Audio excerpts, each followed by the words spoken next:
हमारे कर्जों पर पड़ने वाले पाकिस्तान की जुर्रत कैसे हुई कि हमें ही अपने मिसाइलों से डराए? किसके कहने पर गौरी मिसाइल का रुख इजराइल से हटाया गया? क्या गौरी मिसाइल एक फ्लॉप मिसाइल था? आइए आपको पहले गौरी मिसाइल का थोड़ा सा बैकग्राउंड बताते हैं, जिसे जानकर आप भी हैरान होंगे। आगाज करने से पहले ये बटन जरूर दबाएं।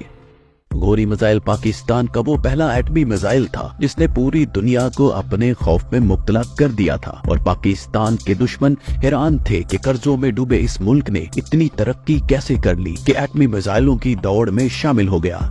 जब इंडिया ने 1994 में अपना एटमी मिसाइल पृथ्वी के नाम से इंडियन आर्मी के हवाले किया, तो इस वक्त खान सर्च लेबोरेटरीज के इंचार्ज मोहसिन पाकिस्तान डॉक्टर अब्दुल कदीर ने फैसला किया कि इंडिया को इस पृथ्वी मिसाइल का जवाब देना बनता है और एक ऐसा मिसाइल तैयार किया जाए जो इंडियन गवर्नमेंट के दरो दीवार हिला दे। और फिर ऐसा ही हुआ जब पाकिस्तान ने 1998 में सालों की मेहनत से पहला मिसाइल टेस्ट किया, तो उसका नाम सुनकर पूरे इंडिया की रूह कांप गई। गौरी का नाम सुनते ही इंडिया ने पूरी दुनिया में वावेला मचा दिया कि इस मिसाइल का नाम जानबूझकर गौरी रखा गया है ताकि इंडिया को इसका माजी याद दिलाया जाए। जब डॉक्टर कदीर से पूछा गया कि इस मिसाइल का नाम गौरी क्यों रखा गया है और इंडिया इस नाम से इतना खौफ क्यों खाता है, तो डॉक्टर कदीर ने जो वजूहात बयान की वो ये थी। डॉक्टर अब्दुल कदीर ने बताया, इंडिया अपनी पृथ्वी राज सल्तनत पर बहुत गरूर करता है और राजपूत सल्तनत की वजह से जब इन्होंने अपने मिसाइल का नाम पृथ्वी रखा तो मैंने फैसला किया पृथ्वी को टक्कर गौरी ने दी थी। जब 1192 की जंग में पृथ्वी को गौरी ने हाथी से गिराकर मार दिया था और इस्लामी सल्तनत की बुनियाद रखी।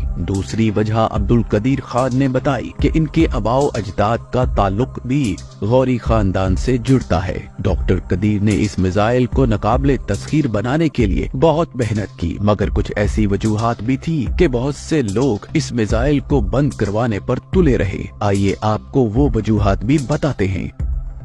मुशर्रफ दौर में जब डॉक्टर अब्दुल कदीर ने गौरी की रेंज बढ़ाने के लिए मुशर्रफ से फंड्स मांगे तो जनरल मुशर्रफ ने साफ इनकार कर दिया और बोला कि क्या तुम गौरी का रुख इसराइल की तरफ मोड़ देना चाहते हो, या तुमने गौरी का रुख इसराइल की तरफ मोड़ दिया है। इसकी जो रेंज है वो सिर्फ इंडिया तक रखो। इस बात का इंकिशाफ पाकिस्तान के नामवर सहाफी हामिद मीर ने एक फोरम पर किया है। इसके बाद गौरी की रेंज बढ़ाने का मामला थोड़ा खटाई में पड़ गया। आज गौरी मिसाइल की रेंज 1500 किलोमीटर ऑपरेशनल है, मगर उस वक्त इसकी रेंज को 2300 से 3500 किलोमीटर बढ़ाने की कोशिश की जा रही थी। इजराइल का पाकिस्तान से फासला 3200 किलोमीटर है, तो अगर उस वक्त इस पर काम किया जाता तो पाकिस्तान इजराइल को आसानी से टारगेट कर सकता था।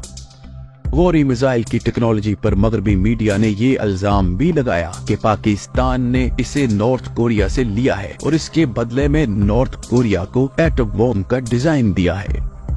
मगरबी मीडिया में ये रिपोर्ट्स भी आई कि गौरी का पहला टेस्ट सक्सेसफुल नहीं था और इसका नोज बहुत ज्यादा दर्जा हरारत की वजह से पिघल जाता था, इसलिए इस प्रोग्राम को बंद कर दिया गया। शरीफ गवर्नमेंट में ऐसा भी सुनने में आया कि अमेरिका के बेपनाह दबाव की वजह से इस मिसाइल पर मदद करने वाले कोरियन इंजीनियर्स को वापस भेज दिया गया, मगर इसकी वजह मिसाइल टेस्ट फेलियर भी बताई जाती है।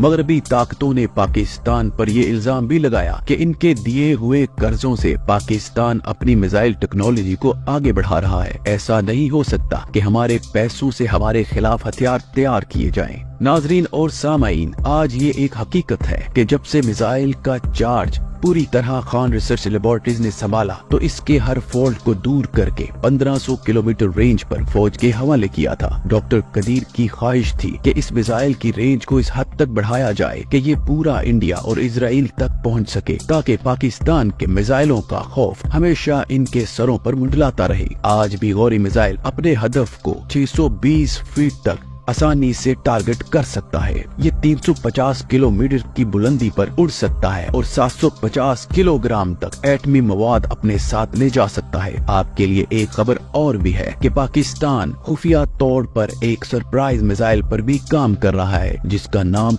टीपू है और ये इंटरकॉन्टिनेंटल मिसाइल होगा, यानी बैनुल बरे आजमी, जिसका मतलब है ये मुख्तलिफ बरे आज़मों में बसे ममालिक को भी आसानी से टारगेट कर सकता है। अभी तक दुनिया में सिर्फ 5 ममालिक ऐसे हैं जो दुनिया के किसी कोने को भी अपने मिसाइलों से टारगेट कर सकते हैं। उनमें शामिल है रशिया, चाइना, अमेरिका, फ्रांस और बर्तानिया। अगर डॉक्टर कदीर को गौरी मिसाइल पर काम करने से ना रोका जाता तो आज गौरी की रेंज 3500 से भी ज्यादा होती और ये एक बैनुल बरेआज़मी मिसाइल होता।